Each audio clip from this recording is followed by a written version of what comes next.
ये बात मैं पूरी जिम्मेदारी के साथ कह रहा हूं कि इस्राइल के प्रधानमंत्री बेंजामिन नेतन्याहू हार गए हैं। 90 फलस्तीनियों को इस्राइल को रिहा करना पड़ा है।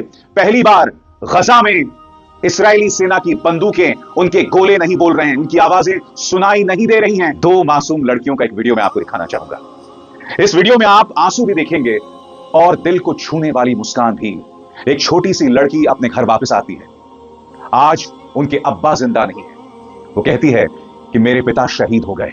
कि गजा में मारे जाने वाले फलस्तीनियों का आंकड़ा, ऑफिशियल आंकड़ा 47,000 है और अनऑफिशियल आंकड़ा यानी अनाधिकारिक जो आंकड़ा है वो 60 से 65,000 तक पहुंचा हुआ है।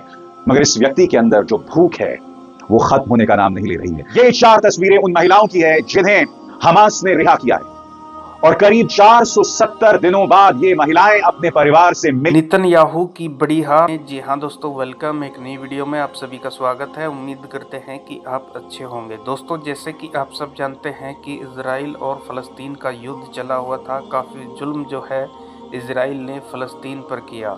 दोस्तों, अब युद्ध रुक चुका है और फ़लस्तीन में जीत का जश्न मनाया जा रहा है। दोस्तों, बहुत ही शानदार वीडियो वहाँ से निकल कर आई है। जैसे कि आप सब जानते हैं कि अभिसार शर्मा जी जो भारत के सच्चे अच्छे पत्रकार हैं, दोस्तों उनकी एक वीडियो आई। वो वीडियो आपको यहीं पर दिखाएंगे। दोस्तों, इस वीडियो को देखकर आपकी आंखों में भी आंसू आ जाएंगे। उससे पहले दोस्तों आप सबसे रिक्वेस्ट करते हैं कि अगर आप चैनल पर न्यू आए हैं तो चैनल को सब्सक्राइब करें ताकि हर वीडियो हर अपडेट आपको टाइम पर मिलती रहे। तो देखिए अभिसार शर्मा जी की ये रिपोर्ट दोस्तों, आखिर तक जरूर देखें। ये बात मैं पूरी जिम्मेदारी के साथ कह रहा हूं कि इस्राइल के प्रधानमंत्री बेंजामिन नेतन्याहू हार गए हैं। क्योंकि नेतन्याहू नहीं चाहते थे कि आज का दिन आए। नेतन्याहू नहीं चाहते थे कि दोनों ही खेमे अपने अपने बंधकों को रिहा करें। और आज जो तस्वीरें सामने उभर कर आई हैं ना दोस्तों, उन्हें देखने के बाद मेरी आंखों में आंसू थे, दोनों ही पक्षों की तरफ से। जी हां, हमास ने 3 इस्राएली महिलाओं को रिहा किया, उसकी हम चर्चा करेंगे। ये तस्वीरें जो हैं निहायत ही इमोशनल हैं। मगर सबसे पहले मैं आपको लेकर चलना चाहूंगा फलस्तीन के एक इलाके में। एबीसी न्यूज की ये रिपोर्ट देखिएगा। 90 फलस्तीनियों को इस्राएल को रिहा करना पड़ा है। पहली बार गजा में इस्राएली सेना की बंदूकें उनके गोले नहीं बोल रहे हैं, उनकी आवाजें सुनाई नहीं दे रही हैं और ये नेतन्याहू की हार है। देखिए दोस्तों, किस तरह का जश्न फलस्तीन में मनाया जा रहा है आपके सामने। Well, there's an absolutely crazy scene here. These are the first buses with the first Palestinian prisoners freed in this deal. You can see people flying Hamas flags. There's an absolutely huge crowd welcoming these women and young men, the first prisoners freed in this deal, back into the West Bank. The crowd stretching right across this area, and they've made a very short journey, these buses, from an Israeli prison just down the road. You can see people on top of the buses, massive crowds right down the street. People are celebrating this moment in the West Bank tonight. आज आपको अंत तक मेरे साथ रहना पड़ेगा इस बड़े कार्यक्रम में दोस्तों, क्योंकि दिल को छूने वाली कई तस्वीरें सामने उभर कर आई हैं, न सिर्फ गजा से बल्कि इस्राइल से भी। मगर सबसे पहले दोस्तों 2 मासूम लड़कियों का एक वीडियो मैं आपको दिखाना चाहूंगा। इस वीडियो में आप आंसू भी देखेंगे और दिल को छूने वाली मुस्कान भी। एक छोटी सी लड़की अपने घर वापस आती है। आज उनके अब्बा जिंदा नहीं है। वो कहती है कि मेरे पिता शहीद हो गए। मगर फिर उसी वीडियो में आप देखेंगे किस तरह से उसकी बहन मुस्कुराती है। यानी कि मायूसी तो है, दर्द तो है, मगर इस दर्द के बीच में, इस अथाह दर्द के बीच में उम्मीद की एक मासूम सी किरण भी है। मैं चाहूंगा आप इस वीडियो को देखें दोस्तों, क्योंकि जब मैंने पहली बार इस वीडियो को देखा था तो मेरी आंखों में आंसू थे। देखिए।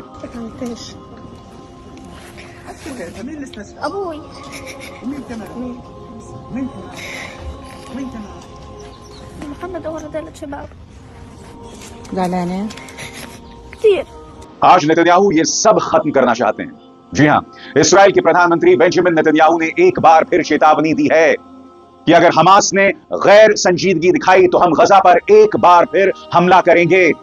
इस्राएली प्रधानमंत्री बेंजामिन नेतन्याहू को याद होना चाहिए कि गजा में मारे जाने वाले फलस्तीनियों का आंकड़ा, ऑफिशियल आंकड़ा 47,000 है और अनऑफिशियल आंकड़ा यानी अनाधिकारिक जो आंकड़ा है वो 60 से 65,000 तक पहुंचा हुआ है। मगर इस व्यक्ति के अंदर जो भूख है वो खत्म होने का नाम नहीं ले रही है। नेतन्याहू ने क्या कहा है राष्ट्र के नाम अपने संबोधन में, वो भी मैं आपको बतलाऊंगा। मगर दोस्तों, सबसे पहले मैं आपको एक एक करके 4 तस्वीरें दिखा रहा हूं। ये 4 तस्वीरें उन महिलाओं की है जिन्हें हमास ने रिहा किया है और करीब 470 दिनों बाद ये महिलाएं अपने परिवार से मिली। मैं आपको एक वीडियो दिखाना चाहता हूं दोस्तों, करीब 2 मिनट का वीडियो है। आप इसमें देखिएगा किस तरह से पहली बार ये लोग अपने परिवार से मिलती हैं। दिल को छूने वाला लम्हा देखिए।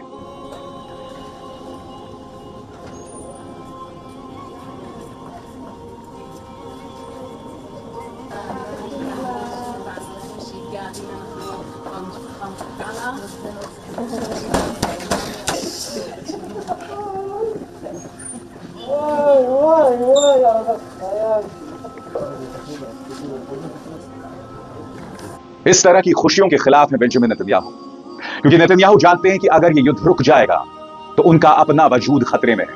हो सकता है कि 10 साल के लिए उन्हें जेल में जाना पड़े, क्योंकि इस वक्त इस्राइल में उनके खिलाफ जो है भ्रष्टाचार को लेकर वहां की जिला अदालत में केस चल रहा है। इसीलिए एक बार फिर इस्राइल के प्रधानमंत्री बेंजामिन नेतन्याहू ने राष्ट्र के नाम अपने संबोधन में कहा है कि ये जो युद्ध विराम है वो अस्थायी है, टेम्पररी है, और मैं जब चाहूं हमला बोल सकता हूं। सबसे पहले मैं आपको बतलाना चाहता हूं कि नेतन्याहू ने राष्ट्र के नाम अपने संबोधन में क्या कहा है, आपके स्क्रीन पर। इस्राइल के प्रधानमंत्री बेंजामिन नेतन्याहू ने कहा कि अगर हमास के साथ युद्ध विराम के दूसरे चरण के लिए बातचीत विफल हो जाती है तो इस्राइल हमास के खिलाफ फिर से युद्ध शुरू करने के लिए तैयार है। इस्राइल और हमास के बीच रविवार 19 जनवरी से युद्ध विराम समझौते का पहला चरण लागू हो रहा है। इससे कुछ घंटे पहले टेलीविजन पर प्रसारित अपने भाषण में बेंजामिन नेतन्याहू ने कहा कि युद्ध विराम अस्थायी है और इस्राइल गजा पर फिर से हमला करने का अधिकार रखता है। उन्होंने कहा कि इसके लिए उन्हें अमेरिका के नवनिर्वाचित राष्ट्रपति डोनाल्ड ट्रंप का भी समर्थन हासिल है। युद्ध विराम समझौता होने के बाद भी नेतन्याहू को कई स्तर पर दबाव का सामना करना पड़ रहा है, जिसमें बंधक बनाए गए सभी लोगों की रिहाई की मांग करने वाले हजारों लोग शामिल है। और आपके सामने दोस्तों ये जो आप तस्वीर देख रहे हैं, ये तेल अवीव की तस्वीर है, शनिवार और रविवार की। हजारों की तादाद में लोग एक बार फिर सड़क पर उतरे। इन लोगों का आरोप है कि बेंजामिन नेतन्याहू की गलतियों की वजह से कई लोग मारे गए।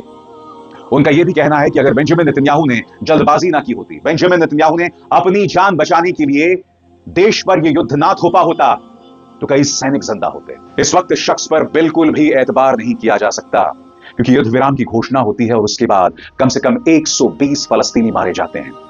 जी हां, आतंकवादी ठिकानों पर हमला करने के बहाने यह शख्स जो है एक बार फिर बेकसूर फलस्तीनियों पर निशाना साध रहा है। मगर शुक्र है रविवार से गोलीबारी बंद है, बंदूकों की आवाज नहीं आ रही है, बम गोलों की आवाज नहीं आ रही है, और यही वजह है कि लोगों में इस तरह का जश्न दिखाई दे रहा है। मगर हां, जैसे मैंने बताया, नेतन्याहू ने स्पष्ट कर दिया है कि अगर बातचीत विफल हो जाती है तो वो एक बार फिर हमला करेंगे, और इसका उन्होंने सबूत दे दिया है आपकी स्क्रीन पर। इस्राइल ने गजा में हमास और इस्लामिक जिहाद के ठिकानों पर हवाई हमले जारी रखे हैं। हमास के अधिकारियों का कहना है कि बुधवार को समझौते की घोषणा के बाद भी 120 से ज्यादा लोग मारे गए। अगले कुछ हफ्तों में 1890 फलस्तीनी कैदियों के बदले में 33 बंधकों को रिहा किया जाएगा, यानी 33 इस्राएली बंधकों को रिहा किया जाएगा। समझौते की शर्तों के मुताबिक इस्राइल गजा से अपनी सेना को वापस बुलाना भी शुरू कर देगा। और युद्ध विराम के बाद कई लोग राहत महसूस कर रहे हैं। सबसे ज्यादा राहत महसूस कर रहे हैं गजा के पत्रकार, क्योंकि आप जानते हैं दोस्तों, जब से ये युद्ध शुरू हुआ है, जब से इस्राइल ने गजा पर हमला शुरू किया है, कई फलस्तीनी पत्रकार मारे गए और उन्होंने नमाज अता करके खुदा का और हालात का शुक्रिया अदा किया। देखिए।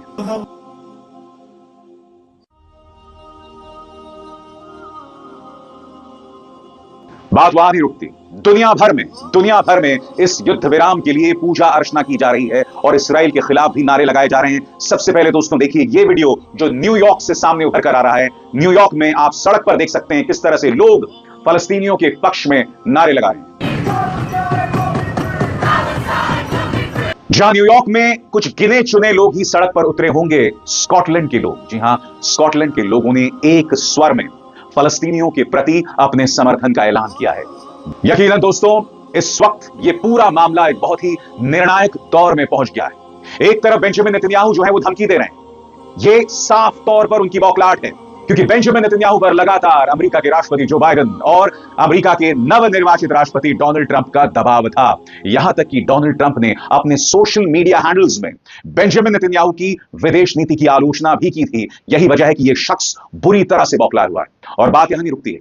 उनकी अपनी पार्टी लिकुद पार्टी के कई सांसद जो हैं इस युद्ध विराम के खिलाफ हैं। कई लोगों ने अपने पद से इस्तीफा दे दिया है, यानी कि शख्स पर दबाव बना हुआ है। आज मैं भविष्यवाणी करना चाहता हूं दोस्तों, और यह अपने आप में एक बहुत ही दुखद भविष्यवाणी है। बेंजामिन नेतन्याहू इस युद्ध विराम को तोड़ने का हर संभव प्रयास करेंगे, इस बात को नजरअंदाज नहीं किया जा सकता है। आने वाले 1 महीने में मुझे ताज्जुब नहीं होगा अगर इस युद्ध विराम को तोड़ने के लिए कोई बड़ी घटना सामने उभर कर आ जाए, और उसके लिए हमें इंतजार करना पड़ेगा। मगर हां, उससे पहले कम से कम ये जो खुशी की तस्वीरें हैं, मैं उम्मीद करता हूं कि ये बदस्तूर जारी रहेंगी, चाहे पैलेस्टाइन या फलस्तीन में हो या फिर इसराइल में, जहां 3 बंधकों को फिलहाल रिहा किया गया है, और आने वाले दिनों में 100 बंधक जो हमास के कब्जे में हैं, उन्हें धीरे धीरे रिहा किया जाएगा। जी हाँ दोस्तों, उम्मीद करता हूँ कि अविशार शर्मा जी की ये रिपोर्ट आपको पसंद आई होगी। पसंद आई दोस्तों तो इसे लाइक करें, दोस्तों के साथ शेयर करें और कमेंट बॉक्स में अपनी राय जरूर रखें। इस वीडियो को लेकर मिलते हैं एक नई वीडियो के साथ। अपना ख्याल रखें। अल्लाह हाफिज।